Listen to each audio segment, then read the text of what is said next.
Welcome to వెన్నెల కథలు. అది ఒక దట్టమైన అడవి. ఆ అడవిలో ఒక ఏనుగు ఉండేది.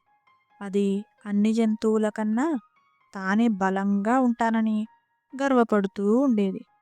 తనకన్నా చిన్న జంతువులను చూసి హేళనగా మాట్లాడేది. ఎప్పుడూ వాటిని బాధ పెడుతూ ఉండేది. ఒకరోజు అడవిలో వెళ్తూ ఉండగా దానికి ఎలుక, చీమ కనిపించాయి. వాటి దగ్గరకు వెళ్ళి నవ్వుతూ, మీరు ఇంత చిన్నగా ఉన్నారు. మీకు ఏ పని చేతకాదు. మీ వల్ల ఈ అడవిలో ఎవ్వరికీ ఏ ఉపయోగం లేదు అంటూ ఎగతాళిగా మాట్లాడింది. ఆ మాటలు విన్న ఎలుక, చీమ పాపం బాధపడుతూ అక్కడి నుంచి వెళ్ళిపోయాయి. ఈ ఏనుగు వల్ల మనలాంటి చిన్న జీవులు చాలా బాధపడుతున్నాయి అని ఎలుక అంటుంది. దానికి చీమ, దీనికి మనం ఎలాగైనా బుద్ధి చెప్పాలి అని అంటుంది.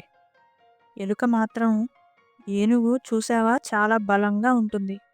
దాన్ని మనలాంటి జంతువులన్నీ కలిసినా ఏమీ చేయలేవు అని అంటుంది. దానికి చీమ, ఏనుగుకు బుద్ధి చెప్పటానికి భుజబలం అవసరం లేదు, బుద్ధిబలం కావాలి. ఒక్క అవకాశం వస్తే అప్పుడు చెప్తా ఏనుగు అని అంటుంది.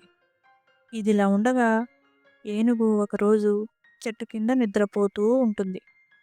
అది చూసిన ఎలుక, చీమ ఒక ఉపాయం ఆలోచించి ఏనుగు దగ్గరకు వెళ్ళాయి.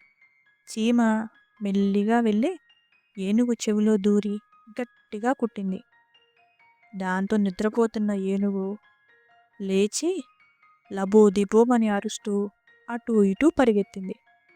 దాని తలను, చెవులను గట్టిగా విదిలించింది. అయినా చీమ మాత్రం బయటకు రాలేదు.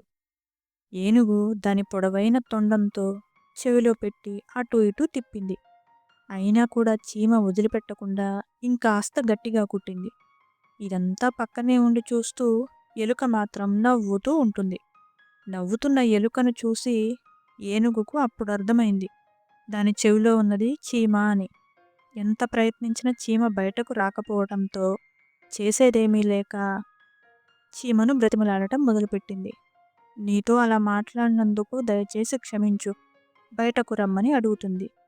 అప్పుడు చీమ మెల్లిగా బయటకు వచ్చి, చూసావా నేనేం చేయగలను, నువ్వు నీ బలంతో నన్నేమీ చేయలేకపోయావు అని అంటుంది.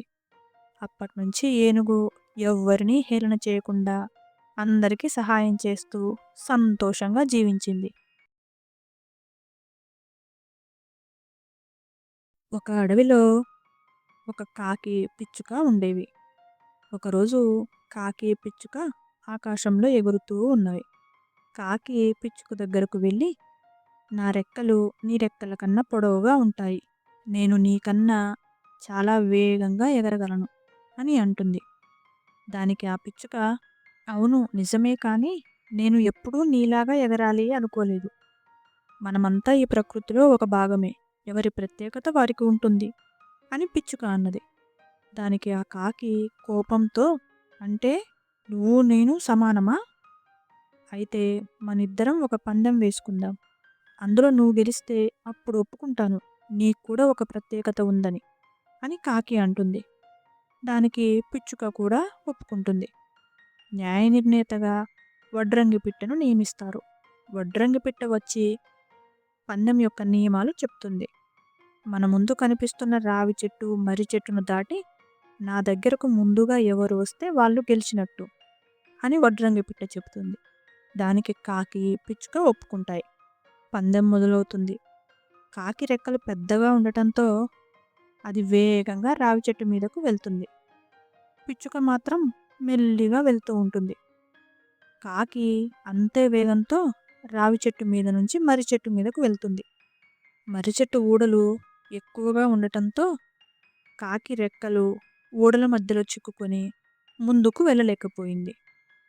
వెనుక వచ్చిన పిచ్చుక మాత్రం చిన్నగా ఉండటంతో ఊడల మధ్యలో ఖాళీలు చేసుకుంటూ మర్రి చెట్టును దాటి వడ్రంగి పిట్ట దగ్గరకు వెళ్ళి పందెంలో గెలుస్తుంది.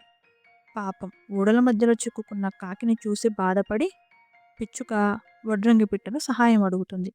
వడ్రంగి పిట్ట, పిచ్చుక వెళ్ళి కాకి దగ్గరకు వెళ్తాయి.